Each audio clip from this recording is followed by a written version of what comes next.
What is up, guys? Welcome back to the channel. Today's reaction video is how every team got its name and identity. We're talking about NFL teams, or at least I believe that's an NFL team. Who do I know? San Francisco 49ers. The Raiders are the Vikings. Where are the Vikings from? I don't know. Arizona Phoenix. Dallas Mavericks. Oh no, Dallas Mavericks is the basketball team, isn't it? Well, what's the star? I don't know. Obviously, Kansas City Chiefs. The Vikings are at the top with the Vikings helmet. So what is the Raiders then? Oh, I butchered this. Green Bay Packers, I can see. I should have just said the ones I definitely know. Tennessee Titans, New Orleans Saints, who were, if you don't know, back in the day, they're my team. We randomly picked them out and they are my team. I don't follow it that much because we just don't have time and it's bad times for us. But they are my team if I ever watch it. You got the Lions I can see on there. The Cincinnati Bengals, I want to say I can see on there as well.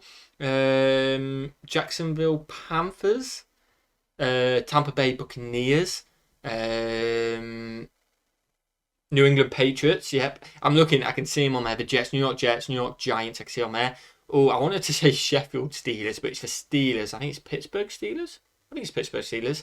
I think that is a pretty good go. I can't think of any more, and like nothing's. Oh, the Colts is Indiana Colts. It's in the state Indiana. It looks like.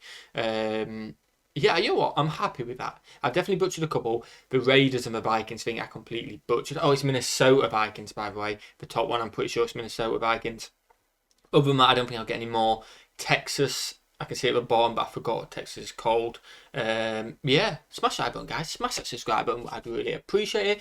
A solo one from me today. Like I say, we're going to be doing a couple solo ones each day, alternate me and Millie, while we knew a couple one. Someone needs to look after Archie, and especially for long videos like this, we're going to be alternating. This is more up my alley than Millie's, so I'm doing it. Are we ready? Let's go. Smash that button, smash subscribe, and let's check out how every team has got its name and identity. What we got?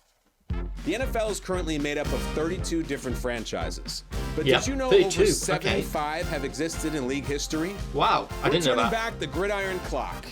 It's the official evolution of the NFL, 100 years in the making. So what happened to the other 43 The then? NFL was born in 1920, known originally as the American Professional Football Association. Okay. It started with 14 teams, 12 of them clumped together in the Midwest, 2 others playing in New York. Oh, yeah, you can see why teams got out. Like, I feel like at the moment it's kind of like a team per state. Obviously, it's not every state, but you can only have one apart from New York. One per state. That is way too many per state. Imagine having that many teams in every state. It'd be like 100. It'd be like the English Football League, pretty much, the soccer league. In order to join this group, you had to put up $100 for a franchise. You'll notice many of the early franchises didn't even have official team logos. That's Oh, because yeah. teams were so informal back then, they just didn't even create them. Okay. Jim Thorpe was unanimously elected president because of the name recognition that he could garner for this National Pro Football League. Of the 14 original teams, only 2 would stick around to celebrate the league's 100th anniversary. The Decatur Staleys, known today as the Chicago Bears, and the oldest team in the Chicago NFL, Bears. the Chicago Cardinals, who have since built their nest in Arizona. The story behind wow. the Cardinals name really goes back to Chris O'Brien when he I said Arizona Phoenix earlier. Cardinals, of course. Does it count if they've moved? They throw a different name and then move. I don't know. Let me know in the comments if that counts. It must do, because I guess it's the people who own that team have renamed it and moved it, and it's still technically the same team. But if it's a completely different state, is it the same team? I don't know. Let us know what you think. purchased the uniforms that the Cardinals were going to wear, he purchased them from the Chicago Maroons, and they were faded. And somebody referred to the jerseys as maroon color, and he said, "Those aren't maroon, that's cardinal red," and that cardinal name stuck. Oh, While wow, those 2 that's nice. franchises are the oldest in the Good bit of game, history. they did not win the league's first ever title. That distinction belongs to the Akron Pros, who finished that inaugural season undefeated at 8-0-3. Yes, They didn't even have a 3 logo. ties. The Pros weren't just the league's first champions either. They were also the first team in the league to break the color barrier. The Akron Pros are Fair play. one of those teams that are lost to history, but Fritz Pollard was both a player and a coach for that Akron Pros team. And since diamond-filled Super Bowl rings were clearly not the rage just yet, All the pros players received this tiny gold football pendant for their efforts. The pros were also the first and last recipients of the league's championship trophy, known as the Brunswick Balky Colander Cup, which to this day represents one of the greatest mysteries in NFL lore. It was lost after that first season, and this is the only known picture of it. They're the only team to win it with one first picture. Year, 2 teams renamed themselves and 1 moved. The Decatur Staleys, setting up shop in Chicago and winning their first ever championship while they were at it. The Chicago Tigers, meanwhile, folded, but 8 new teams joined.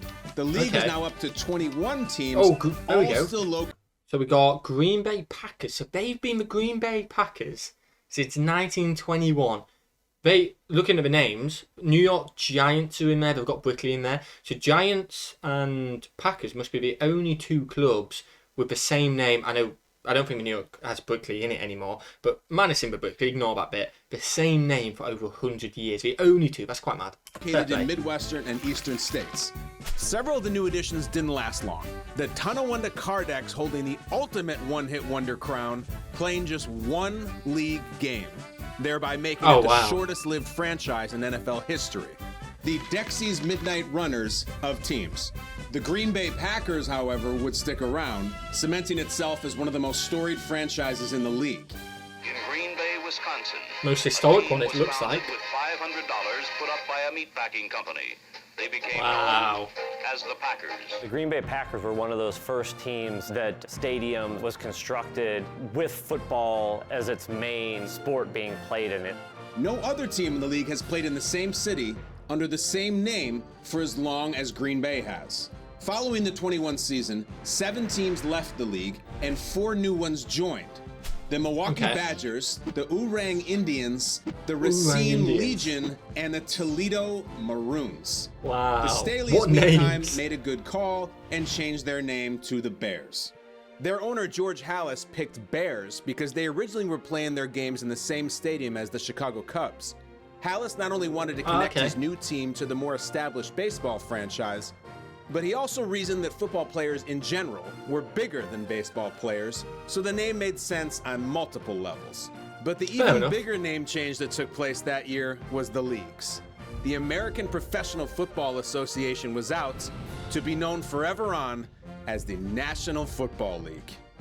Wow, so since 1922. It's funny because, like, I love the history side. Like in soccer, teams have so much history, and although history doesn't always equate to success nowadays, it's awesome when you hear about these things, stories of how they got their nicknames 100 years ago, 200 years ago, whatever, 150 years ago. And then you think the NFL, because I don't know much about it, you think, okay, well, there's 32 teams in it. I didn't know it was 32 teams, but I knew there was a lot. Don't know the history behind. Have they been around that long? They've actually got a lot of history behind, which is awesome. And then the NFL itself has been around for quite a long time as well, which is absolutely awesome. It's also funny seeing all the little clips. I don't know if you noticed, but the head guards are just leather. Like, that must have been brutal back in the day. Just nowadays you got proper protection. And you just going at each other. Wow. I think a lot of that comes from wanting to be looked at or viewed as a national organization. As the 1923 season got underway, it did so without the Evansville Crimson Giants, who bowed out. The Cleveland Indians, Duluth Kellys, and St. Louis All-Stars all checked in. In 1924, 5 teams left. 3 joined. The cities of Frankfurt, in and out. Kenosha, and Kansas City all being granted membership in the league. A year later, we're all in the East still. Middle a little bit, but it's pretty much the East. Not a single Western team yet. Later, though, Kenosha, Racine, and Minneapolis all left. The Blues changed their name to the Cowboys. Canton rejoined, and Detroit, Providence, Pottsville, and New York were all added to the mix. The Giants, the lone team to stick, making them the 4th oldest team in the league. Okay. Go on, we'll see in a second. It's the lone team to stick, making them the 4th oldest team in the league. The other one was the boldest, the British one. His storefront in the Polo Grounds, located on Upper Manhattan's Coogan's Bluff. The New York Giants name came about really to attach pro football team with their Major League Baseball counterpart, trying to gain some of that fandom from Major League Baseball. That means ultimately the name Giants was inspired by all the skyscrapers in New York. In 1926, three makes teams sense. changed their names, including the league's first ever champs, the Akron Pros, who switched to the Indians. 3 franchises were dropped, but the Racine Legion came back as the Tornadoes, and 4 others were also added. The Brooklyn Lions, the Hartford Blues, the Louisville Colonels, and the Los Angeles Buccaneers. Wow, Western marking the first team. time the league had a team out west, Yeah. although they never actually played any games in LA. Ultimately, the LA Buccaneers played as a traveling team and really took up shop in Chicago. Played out of that city and then traveled as a barnstorming team, really. The NFL really shook things up the following season when it got rid of more than half of its member clubs. The Half of Cleveland them? Bulldogs Oh, wow. were back, and the New York Yankees were added. It's mad how they 12 just teams swap. now making up Wait, the young league. Yankees? That's baseball again. Like New York, we're just going for baseball names. Is New York Giants still a baseball team? I don't recognize. I think it might be actually. I don't know. I don't recognize it as a baseball team. Yankees I do, but Giants I don't, because obviously we were saying it was from a baseball team. Let us know in the comments. Yes, I said the New York Yankees. The NFL was down to 10 teams the next year, Duluth and Buffalo losing their spots in the league, while the Cleveland Bulldogs moved to Detroit and became the Wolverines. But they didn't last long, one of 3 teams to fold up shop the next season. Oh, Buffalo just came constant back, swapping. and the Orange Tornadoes, Staten Island Stapletons, and Minneapolis Red Jackets all joined. Come on in. Now, as the NFL began its second decade in existence, the turnover of teams was starting to slow down a little bit. Okay. 3 franchises were dropped, 2 joined. The Portsmouth Spartans, who are known today as the Detroit Lions and are the 5th oldest team in the NFL. That's a big name switch. In 1931, the Cleveland Indians were back. However, the Red Jackets and Tornadoes dropped out. 1932 was another significant blip on the NFL timeline. The Indians, Steamrollers, and Yellow Jackets departed. There's not and many the Boston teams left. Braves were added, which you know today is the Washington Redskins. Ah, But by okay. adding only 1 team and losing 3, the league was down to 8 teams. It was the smallest the league ever got. You had the league really trying to protect itself Oh, and cool. stay Cool. with fewer teams, what a but beast. have them more successful. Then in 1933, the Cincinnati Reds were introduced to pro football, along with 2 Pennsylvania franchises that would establish permanent roots in the league. Okay. The Pittsburgh Pirates, who eventually changed their name to the Steelers, Yep. and the Philadelphia Eagles. It's funny when you read the stories leading up to the first game that the team played. Claude Ray was very optimistic.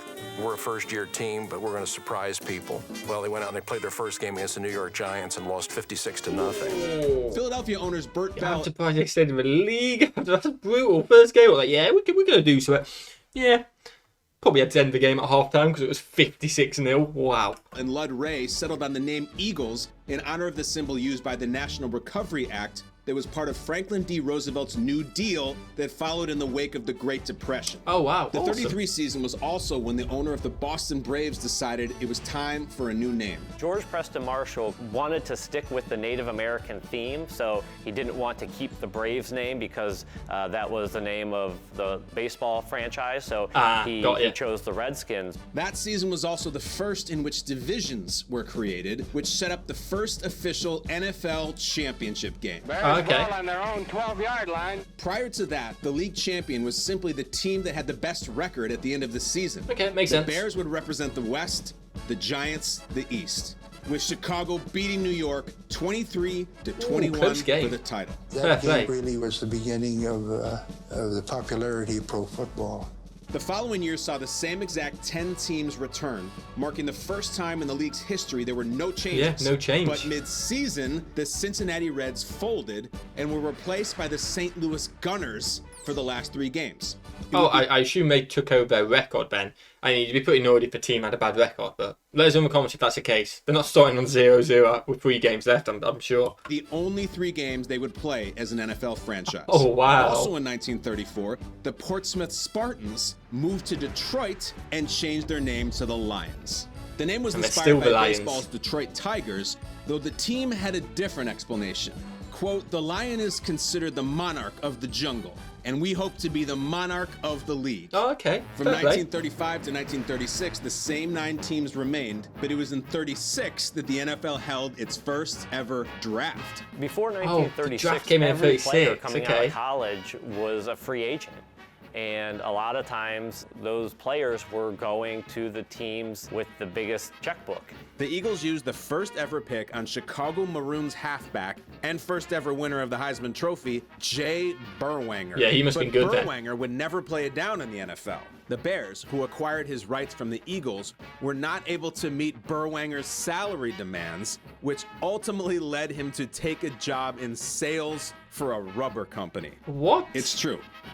I mean, but again, I don't know how popular it was back then, but it seemed like it was growing and growing. He may have got paid more at that rubber company. Sure, I mean, because if he weren't going to get paid more, it'd have just gone low demand, surely. Again, let us know in the comments, but I imagine it's the same in soccer. Back then, they just didn't get paid that much, and now they get paid ridiculous amounts, which, at the end of the day, fair play to him. I'm not judging one bit, I don't care. If they can get paid that much, then fair play to them. But I guess back then, they just wouldn't get paid as much, I guess. In 1937, the Boston Redskins made the move to Washington, and the NFL grew back to 10 teams, awarding a franchise to the Cleveland Rams. These are the same Rams that call Los Angeles home today. The name Rams came about because their GM at the time, Damon Buzz Wetzel's favorite college football team, had always been the Fordham Rams, so they simply copied it. Makes sense. As the 30s came to a close, the league was starting to stabilize. There were no changes to the NFL landscape in either 1938 or 39. But 1939 was monumental for the future of the league, even if its participants didn't realize it at the time. The Brooklyn Dodgers hosted the Philadelphia Eagles before a crowd of 13,000 fans. That's a good crowd back then. If any in attendance, even noticed the cameras of NBC station W2XBS. First game on Their TV. presence marked the first ever telecast of a professional football game. The first ever TV broadcast was only seen in parts of New York, but the seed was planted. The game's financial future, stability, and popularity were all secured with the marriage between the NFL and television. Oh, 100%. The 1940 season was significant for two reasons. First, Pittsburgh traded in the Pirates nickname. They changed their name to the Steelers because of a steel worker ultimately proposed the name Steelers, and that stuck, knowing that the steel industry was so big in that area. That year also saw the first iteration of the now famous NFL Shield, the league unveiling the iconic logo for the very first time. And I mean, I was hoping the show is like an up-to-date one because I just don't know off the top of my head, but I don't think that's far away. It's not pink. It's not far away at all. That's a good first design to say where we're at nowadays, I think. Chicago Bears introduced its first official team logo, a black bear running with a football. Now here's the thing. Most NFL teams have updated their logos several times over. So if you pay close attention to the map, you'll see how those updates happen. The league's member clubs continued to remain steady until 1943. That's the season the Cleveland Rams suspended operations for a year, but did not fold.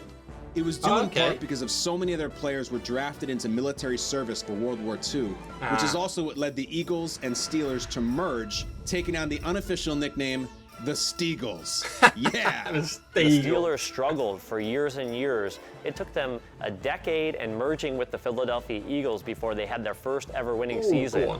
In 1944, the Eagles were back on their own, but Pittsburgh was still on shaky ground, so they looked for a new team to merge with, and they found a willing partner in the Chicago Cardinals, the combined teams known as Card Pit. The league also added the Boston Yanks. The Cleveland Rams returned, and the Brooklyn Dodgers changed their name to the Brooklyn Tigers. In '45, the Cardinals and Steelers merger was over. Both teams went back on their own, but the Brooklyn Tigers and Boston Yanks joined forces to form a new team known simply as the Yanks. Like the previous two mergers, it didn't last long. In 1946, the Tigers folded, so the Boston Yanks were back on their own. That same season saw the Rams pack up and head west for the sunny skies of Los Angeles, marking the first time actual games were played in LA proper. The Cleveland Rams won a championship in 1945, and then their owner, Dan Reeves, moved them out to LA. This is that LA money. The only time that I can think of where a professional team won a championship and then moved locations. 1947 and 48 came and went without any additions, subtractions, or relocations. But in '49, the Boston Yanks moved to New York and became the New York Bulldogs. Oh, New York then Bulldogs, came the next big expansion when the NFL merged with the All-America Football Conference in 1950, adding 3 new teams. Oh, the West is building now. San Francisco 49ers, the Baltimore Colts, though not the same Baltimore Colts franchise, Francisco 49ers. What a logo. They're shooting guns, aren't they? There's two guns are shooting a gun on the floor for the 49ers compared to what it is now, a circle with 49. It's just, the contrast is so different. 49ers, the Baltimore Colts, though not the same Baltimore Colts franchise that would emerge a few years later, and the Cleveland Browns. The Browns open their season against the Philadelphia Eagles in Philadelphia, and with some 71,000 in attendance, most of them National League fans of former years, the Browns had shocked the professional football world with a rude 35-10 jolting to the Eagles. The Browns formed in 1945, and they're the only team named after a person. The inspiration coming from Cleveland's first head coach and GM, Paul Brown. Some people claim that it's more about Joe Louis being named the Brown Bomber, but I really do think in this area, Paul Brown is football. In his name really is the backing behind the Cleveland Browns being named the Browns. The 49ers name, on the other hand, is more straightforward. 56,000 witnessed an encore between the Rams of Los Angeles and the San Francisco 49ers. They were named after the settlers who ventured into the San Francisco area during the gold rush of 1849. Oh, Joe makes sense. Perry. Simple. And he's off on a sensational 58-yard gallop up the far sidelines. The first incarnation of the Colts didn't last long, folding after the 1950 season. They were followed out the door the next season by the New York Yanks, who were replaced by the Dallas Texans. The Texans stay in the NFL was brief. The team lasted just one season of play. The Dallas Texans, they're the last franchise to fold in the National Football League. The league found its replacement for the Texans the following year. Every team in here now is staying, but they're either just changing name, changing logo, and adding more. So none are going now. So only adding numbers. So maybe it'll be 33 teams, because from 52 to now, it's got up to 32 teams, because I had 1, 2, 3, 4. It looks like there's about 12. It looks like there's about 12 teams there. So we gained 20 teams in the 70 years. Maybe in the next 20 years, it might have 50 teams. You never know. Let us know what you think in the comments. When the second iteration of the Baltimore Colts emerged, and these Colts would have staying power, as they are the same Colts who have since moved to Indianapolis. Baltimore fans were given the opportunity to vote on a team name, and they stuck with Colts, not only as an homage to the team that had just folded a few seasons earlier, but as a way to honor the region's history of horse breeding. Fair play. From 1953 to 1959, all was quiet. No new teams added, none That's dropped. a rare long period. 1960, however, was a pivotal year. The Chicago Cardinals moved to St. Louis, and we saw the birth of America's team. Cowboys. The Cowboys money play. That's the team. Frank Clark gathers in the long rollout pass, and in the race to the goal line, Frank's an easy winner. The Cowboys originally were going to be nicknamed the Steers, but their GM, that sounds Texas E. Schramm, decided having a castrated bovine as a mascot might lead to some unwanted ridicule. So they shifted gears and were leaning towards Rangers instead. But because there was already a local minor league baseball team with that name, Schramm settled on Cowboys, and the rest I like the is name history. Cowboys. That's Cowboys. Even bigger sounds than good. the Cowboys joining the fold was the emergence of the American Football League. You know, as you look back at the year of 1960, you probably remember a great many sports events. However, I doubt that anything was more important than the establishment of the American Football League. The AFL was originally made up of 8 teams. The Houston Oilers, who eventually became the Tennessee Titans, the New York Titans, who are now the Jets, the Buffalo Bills, the Boston Patriots, now the New England Patriots, the Los Angeles Chargers, the Dallas Texans, who would later become the Kansas City Chiefs, the Oakland Raiders, and the Denver Broncos. Oakland Raiders. What did I say for them? Did I call them a Raider? I think I might have said Raiders for them. I don't know. I'm losing my head. We do have a baby. If you're watching for the first time, it's baby brain. I'm blaming that. People wanted NFL franchises, but most of these owners had, enough money in their own right to start a franchise. But the league was very strategic about how they were going to expand, and so they weren't quite ready to expand yet. The Broncos got their name from a fan who offered it up in a Name the Team contest. He noted the animal's toughness and said the Denver area was well known for its wild Broncos. Makes sense. Name the Team contests were a very popular way teams came up with their nicknames. They were so popular, in fact, it's how the LA Chargers came up with theirs. That'd be cool if you were that fan who picked a team And it's name. good for a touchdown. Team owner Baron Hilton reportedly liked the name so much he didn't open another letter after coming across what turned out to be the winning submission. Oh, wow. Barron told reporters he always liked the charge bugle cry that fans would bellow out at games. That's pretty cool. Buffalo had a team in the All-America Football Conference years before they went by the Bills. The Bills' nickname was a reference to Buffalo Bill Cody. When owner Ralph Wilson bought the team, he held a contest and picked Bills out of respect to the city's defunct AAFC team. Fast action, skill, and precision teamwork bring spectacular Helmets thrills to the are fans. slowly getting more like Beefy. beefy. Exciting bets. A lot of people 74 there. fans voted for Patriots in their naming contest, connecting them to the men who originally fought to establish the United States as a country. That's man, like as early as 1960, you're getting that many fans. Obviously, the television kind of made it more global. You're getting it more in the West. There's more teams, but just a lot of fans, especially for 1960. Again, I may be just completely wrong because I was born in 99, but I'd have thought 1960, not that many. There seems to be so many there. Patriot, the cartoon of a Minuteman preparing to snap a football, was drawn by a Boston Globe employee and was chosen as the logo soon after. And it's away to Jimmy Coquel in the end zone for the touchdown. An Oakland woman originally submitted the winning entry to name Oakland's franchise, coming up with Señors. The name alluded to the old Spanish settlers of Northern California. But when it got out, there was so much criticism, even claims the contest was fixed, they decided to pick another one of the entries, going with Raiders, which they selected over Lakers. The following year, the Chargers jumped on the freeway and moved to San Diego, while the NFL added the Minnesota Vikings to its lineup, giving it an even 14 teams. Hi, this is a Minnesota Viking football helmet. It was in the middle of a lot of hard-nosed football last year. Minnesota got its name from I their love the GM, Viking bit on the Bert side of Rose, them. who recommended the name because Vikings were aggressive people with a will to win, and it would honor the Nordic tradition in the northern Midwest. Okay. It doesn't take Tarkenton long to prove that he's one rookie who's here to stay. Rans pass to Bob Stelker gives the Vikings their first touchdown in official league play. You know, the Vikings are the first team to actually use a region as their franchise name as opposed to the city that they play in. No changes in 1962, but in 1963, the New York Titans changed their name to the Jets.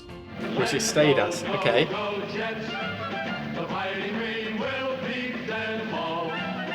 They originally were going to name the team Dodgers, but got pushback from Major League Baseball.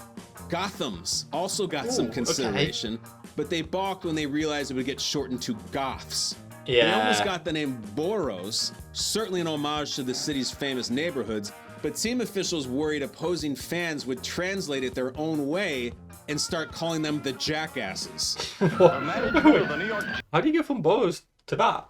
There must be a connection there. Let me know in the comments. I don't know how you go from there to there. Jets welcomes you to the first football game at Shea Stadium. Eventually they went with Jets, since they planned to play their home games in Shea Stadium, which was close to LaGuardia Airport. In 1963, the Dallas Texans relocated to Kansas City and changed their name to the Chiefs. Professional Which is now. That most fascinating, most exciting of all spectator sports came to Mid-America in 1963 when the Dallas Texans became the Kansas City Chiefs. Owner Lamar Hunt didn't pick Chiefs right away, also considering Mules, Royals, and Stars. Royals would have he been went with okay, Chiefs but because Chiefs he said is a good. large number of Native Americans lived in the area. Hunt may also have chosen it due to Kansas City's mayor, Roy Bartle. Bartle helped lure the team to Kansas City, and his nickname was, you guessed it, the Chief. Okay. Nothing changed in 64, nothing changed in 65. But in 1966, everything changed. First, the Atlanta Falcons came on the scene. Randy Johnson connected with Gary Barnes for the Falcons' first touchdown in championship play. Over 500 different names were offered up by fans, including the Atlanta Peaches, the Vibrants, Lancers, Confederates, Firebirds, and Thrashers.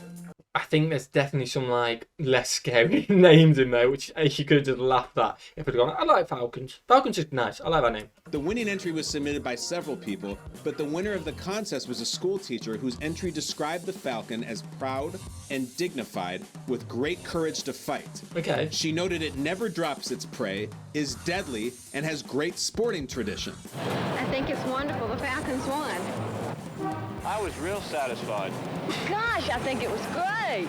The AFL also expanded that season, adding the Miami Dolphins as its ninth team. The Dolphins' debut must go down in football history as the most thrilling first play ever made by any new team anywhere. But the score Joe Hour on from the nearby return. Coral Gables High School and a Georgia Tech alumnus takes the opening kickoff and races Wow. 95 yards for a touchdown. Over My first ever play was a touchdown. That is actually quite a sick thing. That is sick. 600 fans suggested Dolphins. The ownership group liked that the dolphin was the smartest, fastest creature of the sea. Being an expansion team, you needed a lot of things to perhaps draw people into it, and he would throw the footballs back out. God, what? So Flipper was cool.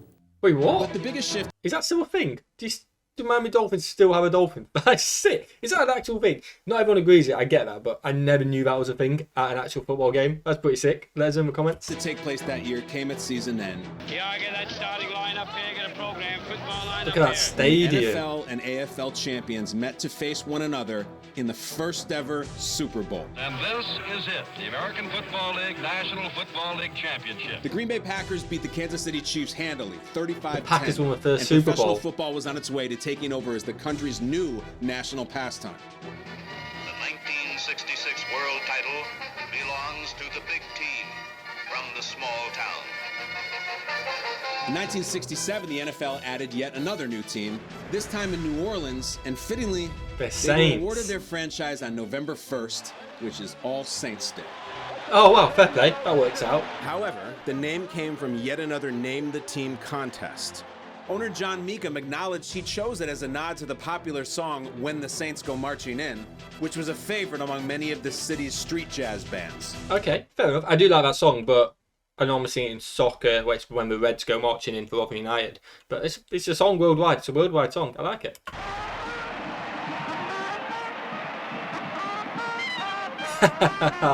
It was Go the on, AFL's lad. turn to grow in 1968, which is when they added the Cincinnati Bengals.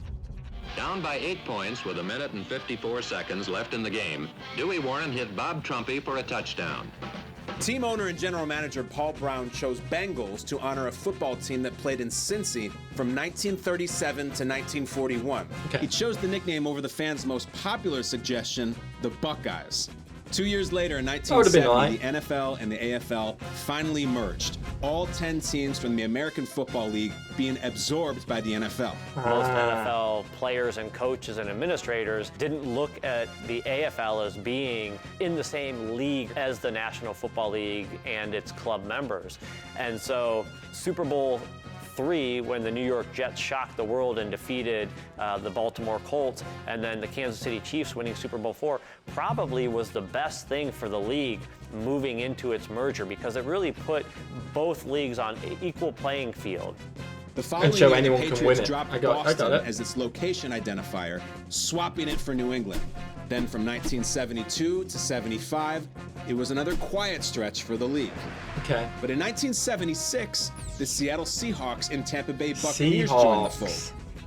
A panel of sports writers, along with Tampa Bay owner Hugh Culverson, chose Buccaneers from an original list of more than 400 as a nod to the pirates who raided Florida's coastline in the 17th century. Okay. Seattle, meantime, Which it's mad with all these names because they've been named for so long, and like I only know them teams as a certain name. Like that name sounds right, but if it were named something else, I'd probably be sat here like, yeah, the Buccaneers doesn't sound right. Do you get what I mean? If it were named something else, but it's because I'm used to them being named that. So it could have easily been named something else, and everyone would have been like, yeah, that's a good name. See more than 1,700 unique suggestions, including the Seattle Skippers, the Pioneers, Skippers. the Lumberjacks, and the Seattle Seagulls. Seattle GM John Thompson said they went with Seahawks because it suggests aggressiveness, reflects our soaring Northwest heritage, and wasn't being used by any other major league teams. Fair enough. The NFL landscape then went unchanged until 1982, Ooh, and a big that's when jump. the Raiders moved south to Los Angeles. In 1984, the Baltimore Colts packed up and moved to Indianapolis. 4 years later, in '88, the Cardinals were on the move again, heading west to Arizona, initially going by the Phoenix Cardinals. In 1994, though, they went statewide, changing their name to the Arizona Cardinals. Then in 1995, the Rams took the Cardinals' place in St. Louis, and the Raiders went back to Oakland, leaving LA with no NFL teams. That must be hard for fans, by the way. I mean, if it stayed in the same state, it's not as bad. But if your team just pinging around? How do you stick to the same team if they've moved halfway across the country? That must be hard. It was also time for expansion once again. The Carolina Panthers and Jacksonville Jaguars becoming franchises.